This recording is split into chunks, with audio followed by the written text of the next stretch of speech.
This is lesson 27, VHDL example 14. And you remember in the last example we saw how to turn on individual digits of the 4 7-segment displays. And the question was, how could we display different numbers like 1, 2, 3, 4 on the 7-segment display? And as you might have guessed, to do that we have to multiplex the 7-segment displays. Now you remember that we had the signal AN3 down to 0. So AN3 controls this leftmost digit, AN2 controls this one, AN1 this one, AN0 this one. So if you make AN3 0, that will enable this, and whatever A to G is will be displayed on this one. If you make the AN3 1, this will be blank. And the same for AN2, 1, and 0. So the idea is to display different digits, different numbers on each 7-segment display. You would bring one AN low. For example, AN0 goes low, then digit 0 would be displayed. The other three are high. Then you'd bring AN1 low, digit 1 would be displayed. You'd change the A to G to make it a different digit. You'd bring AN3 low, then AN2 low, and then AN3 low. Now if you do this fast enough, say this total refresh period 1 to 16 milliseconds, then your eye will integrate and it will look like all 4 digits are on at the same time, even though only one really is on at the same time. Let's illustrate this. Suppose you wanted to display a 3 in the leftmost digit. You'd set AN3 to 0, then AN2, AN1, and AN0 would be 1. That would only enable this digit. A to G would be this. To turn on a 3, you would turn off E and F, you see, and that would display a 3. You'd hold that on for a few milliseconds, and then you would, if you wanted to display a 7 here, you would make AN2 be 0 with the other ones 1, and you'd change the A to G to be the code for a 7, turning on A, B, and C. You'd hold that for a few milliseconds, and if you wanted to display a 4 here, you would make AN1 0, change the A to G code, and then if you wanted to do an F here, you would change the A to G code and make AN00 with the others 1. And then you just do it over and over again, refresh it fast enough so your eye would integrate it.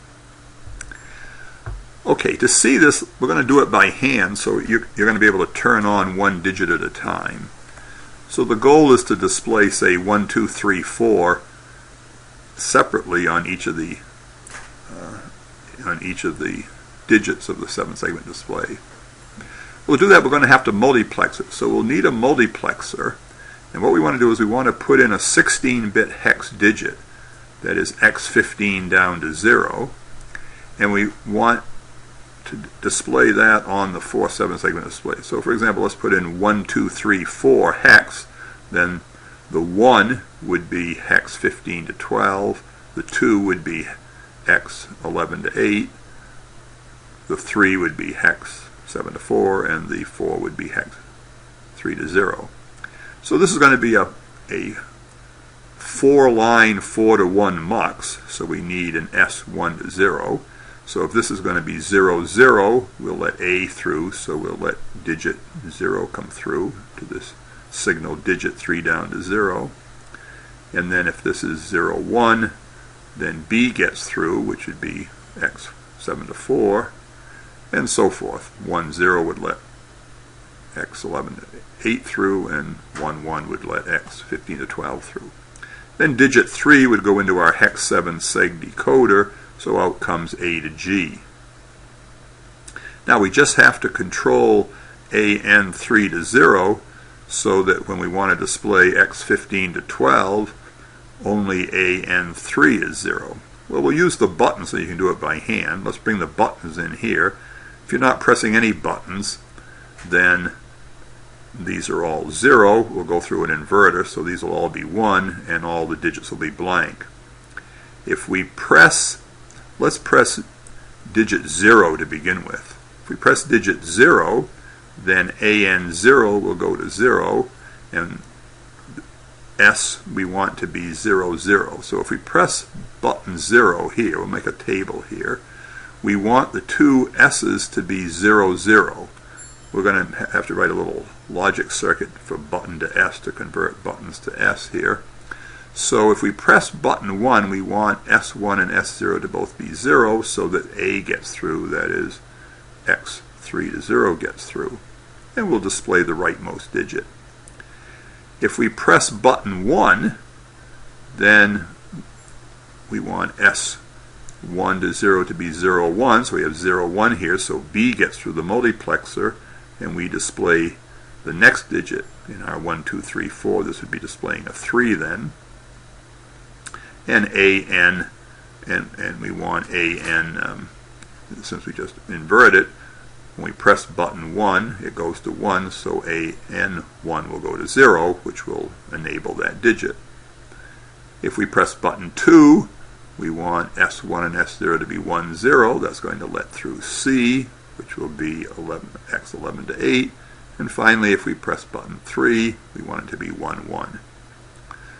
So, let's try it. We need to find out what the logic equations for S1 and S0 are. Well, we can just read those off. Here's the truth table. We want S1 to be 1 when we're pressing either button 2 or button 3, so that's just button 2 or button 3. And over here we want S0 to be 1 when either button 1 is 1 or button 3 is 1.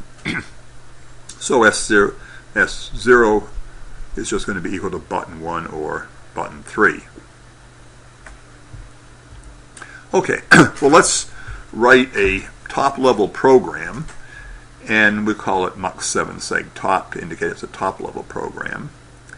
And in this case, we're going to do something a little different. If you go back to here, it looks like we have, three different components. We have a logic equation here, but remember we made a component already, MUX7seg, and we had this 4-to-1 mux. We've done 4-to-1 muxes before. So we could make separate components and then port map them together and have a top-level program. The problem with that approach is that every time you want to display a 4-digit hex number, 16-bit one, you would have to load in your hex7seg VHDL file and your mux, 4-to-1 mux program. That's sort of awkward. It'd be much easier if we could have a single program called MUX7seg, for example, in which we could have all of these in one VHDL program. And we can do that by just making this a process and this a process, as we'll make the 4-to-1 multiplexer a process and the hex7seg a process. So that's what we're going to do here. So our top-level design will have the buttons 3 down to 0. These will be the buttons you push to turn on each of the digits. A to G is the output that goes to each of the 7-segment displays, and then AN3 to 0 is the enable signal, and also we have the decimal point. We'll turn that one off, but that's an output. So here's the entity. These are all in the UCF file. So here's the architecture. We need a signal X, 15 down to 0, and that's going to be the input to the multiplexer. And we need a signal S, 1 down to 0. That's also an input to the multiplexer. And then digit is this 4-bit signal that we have. It's the output of the multiplexer and the input to the 7-segment decoder. So here's our little program. We're going to set X to 1, 2, 3, 4. We'll just fix it, the hex value 1, 2, 3, 4. So there's a 1, 2, 3, 4 going to be coming in here. We'll have to connect these. And then AN is the output. Well, that's just not button, so we can say AN is not button, where button's the input here. And then this signal, S1 and S0, we figured that out. Those were just button 2 or button 3, and S0 is just button 1 or button 3. And DP will set to 1 to turn off the decimal points. Then here is the quad 4 to 1 mux. So here's a quad 4 to 1 mux. That is, we have 4 lines coming in here. And we'll just make a process. Remember how we did 4 to 1 mux was using a case statement, process S. When S is 0, 0, we want digit, the output here, to be x3 down to 0. x3 down to 0 is coming in here, you see. When S is 0, 1, then digit is 7 down to 4. We'll let B through. When S is 1, 0, we're going to let C through. That is, we want digit to get x11 down to 8. And when others, in particular 1, 1, then digit is going to let the D through. That's going to be x15 down to 12. So that's all it is. There's the quad mux.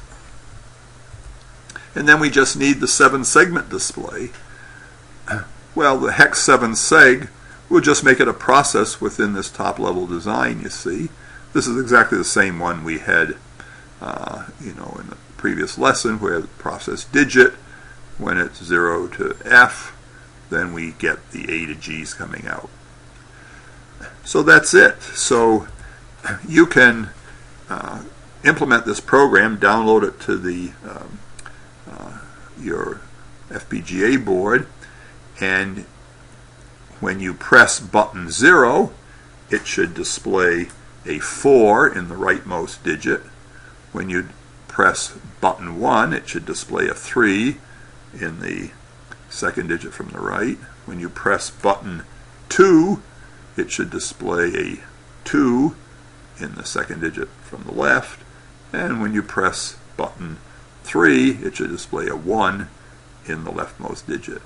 So you can keep pressing digits 3, 2, 1, 0, and it should display 1, 2, 3, 4. Well, you just have to do it fast enough, then you can see them all at once, which means that instead of with buttons here, we need to somehow make S 1 to 0 count very fast, 0, 1, 2, 3, 0, 1, 2, 3, in which case this would display whatever X is very rapidly. We'll show how to do that in the next lesson.